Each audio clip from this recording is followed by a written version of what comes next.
Hello les amis de la famille Créalma, comment ça va? Ça y est, ce déconfinement tant attendu, il a eu lieu. Et il donne lieu justement à un certain nombre de questions, de doutes, d'affolements. Aujourd'hui, on va reprendre la fameuse question des régimes et de la nourriture. Moi, j'ai été ravie de voir que beaucoup d'entre vous avaient profité de ce temps de confinement, de ce temps à la maison, pour se remettre à cuisiner. Parce que la cuisine, c'est symboliquement beaucoup de choses. Vous le savez, ou pas d'ailleurs, mais enfin c'est quand même assez connu. Euh, Se nourrir ou préparer à manger, c'est très en lien avec l'amour, et plus particulièrement d'ailleurs avec l'amour maternel. C'est logique. La maman, c'est celle qui allaite, c'est celle qui donne la nourriture. Et dans les tout premiers temps de la vie de l'enfant, l'amour de la mère passe dans le lait, on va dire, d'une certaine manière, même si cette manière est symbolique.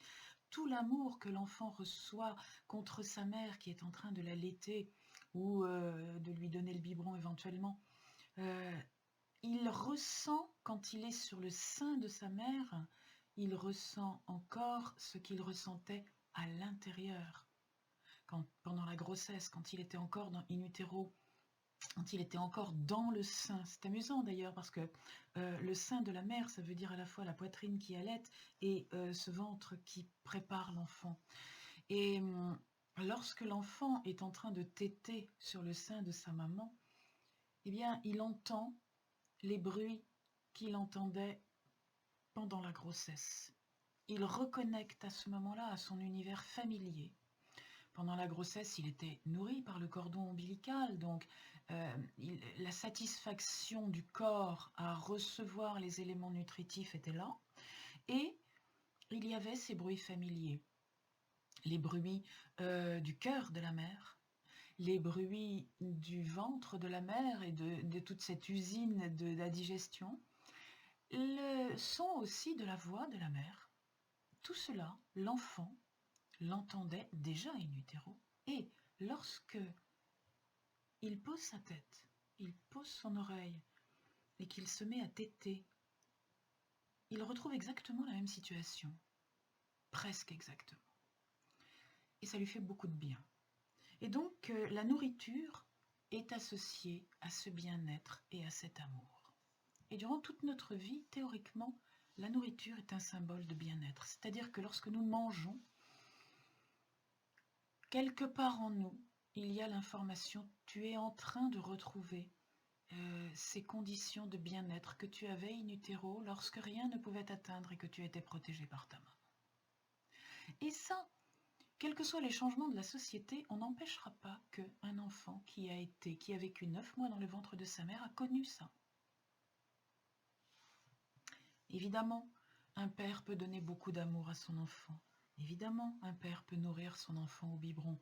Je ne le conteste pas, loin de moi l'idée de le contester. Mais, à aucun moment, quand l'enfant va mettre sa tête sur la poitrine du père, à aucun moment il ne va retrouver les sonorités qu'il entendait dans le ventre maternel. C'est comme ça. Il faut l'accepter. Alors se nourrir, donc, oui, c'est de l'amour. C'est recevoir de l'amour. Préparer à manger, pour une maman, c'est aussi, théoriquement, donner de l'amour. Une maman qui prépare à manger pour ses enfants, elle continue le geste de donner de l'amour par le lait maternel ou de donner de l'amour par le placenta. C'est une continuité naturelle, théoriquement. Et n'en doutez pas un seul instant, il y a une grosse différence entre un repas qui a été préparé avec amour et un repas qui a été préparé sans amour. L'amour est une composante indispensable à la qualité nutritionnelle de ce que nous mangeons. C'est l'une des explications spirituelles fondamentales de cette dénutrition à l'heure actuelle. Et du fait que beaucoup de gens mangent quantitativement trop pour essayer de retrouver cet amour Mais cet amour, ils ne le trouvent pas. Quelle que soit la quantité qu'ils absorbent, ils ne le trouvent pas. Parce que la plupart du temps, ils absorbent un repas qui a été préparé sans amour. C'est le cas évidemment de toute la cuisine industrielle qui a été préparée artificiellement, robotiquement. Un être humain n'y a certainement même pas mis le nez.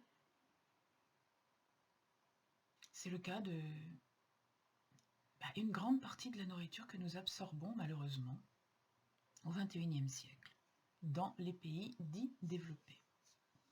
Alors, pendant cette période de confinement, ce confinement, d'être enfermé à l'intérieur de quelque chose d'où l'on ne peut pas sortir avant une certaine échéance, eh bien, quelque part, ça ressemble un peu à une grossesse. Ça ressemble un peu à revenir in utero. Et le fait que les gens se remettent à cuisiner, se remettent à faire du pain, cette base de la nourriture pendant des siècles, à faire du vrai pain, du bon pain, avec de la vraie farine bonne, complète, du pain pétri à la main, avec un certain amour, et de le manger avec amour parce que on l'a fait ou qu'on a de la reconnaissance pour la personne qui l'a fait. Ça nourrit, c'est incroyable comme ça nourrit. Alors beaucoup de gens se sont trouvés, oui, véritablement nourris, par le fait qu'ils ont réappris à faire la cuisine et par le fait qu'ils ont réappris à manger de la bonne cuisine. Alors, comme nous sommes habitués à être un peu sans limite et sans libre arbitre, malheureusement, certains ont peut-être mangé trop. Ceux qui ont grossi ont peut-être mangé trop de choses qui faisaient du bien, qui libéraient de la dopamine, qui libéraient des hormones qui disaient tout va bien, et notamment peut-être mangé trop de sucre. Surtout, hélas, bu trop d'alcool. Mais manger trop de sucre sous toutes leurs formes, c'est-à-dire trop de gâteaux, trop de produits sucrés, vraiment sucrés, à la saveur, mais aussi des choses qui n'étaient pas de saveur sucrée, mais qui contenaient des sucres, toutes les pâtes, sous toutes les formes que ce soit. Pâtes de gâteau, pâtes de pizza, pâtes de biscuits apéritifs, pâtes de tarte, etc. Tout ça, c'est du sucre. Tout ce qui est féculent, c'est du sucre. Et peut-être qu'on en a mangé un petit peu trop pendant ce confinement par rapport à la dépense énergétique qu'on avait. Voilà. Parce que confiné dans un appartement, on dépense peu d'énergie, donc on a peut-être besoin de manger moins, et en fait, il se trouve qu'on a mangé un peu plus. Alors, mon Dieu, quelques personnes ont pris quelques kilos. Oh, c'est terrible. Moi, ce que j'aurais voulu, c'est que cette période de confinement nous donne l'occasion de nous regarder vraiment dans la glace et d'apprendre, dans cette glace, à nous aimer tels que nous sommes. Avec nos cheveux blancs, avec nos kilos en trop, avec l'aspect que nous avons réellement et qui traduit notre véritable personnalité. Et si nous n'arrivons pas à aimer cette personne que nous sommes vraiment, nous ne pouvons pas aller plus loin. Nous ne pouvons pas aimer les autres et nous ne pouvons rien attirer de bon dans notre vie. Comment voulez-vous que quelque chose de bon vous arrive alors que vous ne vous aimez pas, alors que vous n'avez pas envers vous suffisamment d'estime pour croire que vous êtes aimable, donc que vous méritez le bon. Jamais vous ne mériterez, jamais vous n'aurez rien de bon si vous ne vous aimez pas.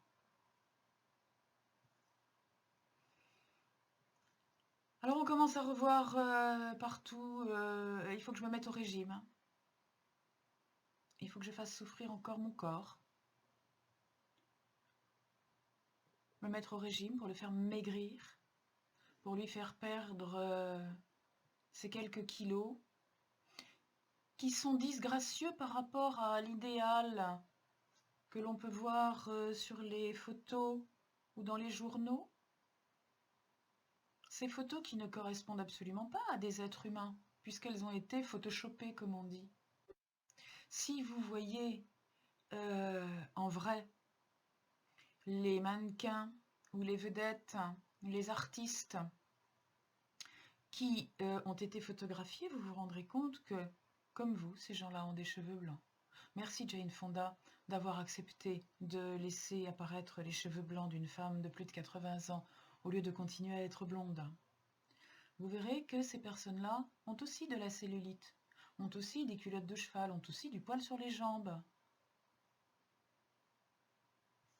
Quand elles se font prendre en photo, qu'est-ce qu'on fait? On les maquille. Maquiller. Réfléchissez 2 secondes à ce terme, maquiller. Qu'est-ce qu'on maquille? On maquille les voitures volées pour qu'elles ne se ressemblent plus et qu'on puisse les vendre. Maquiller, c'est cacher. C'est cacher ce qu'on est vraiment pour paraître ce que l'on n'est pas.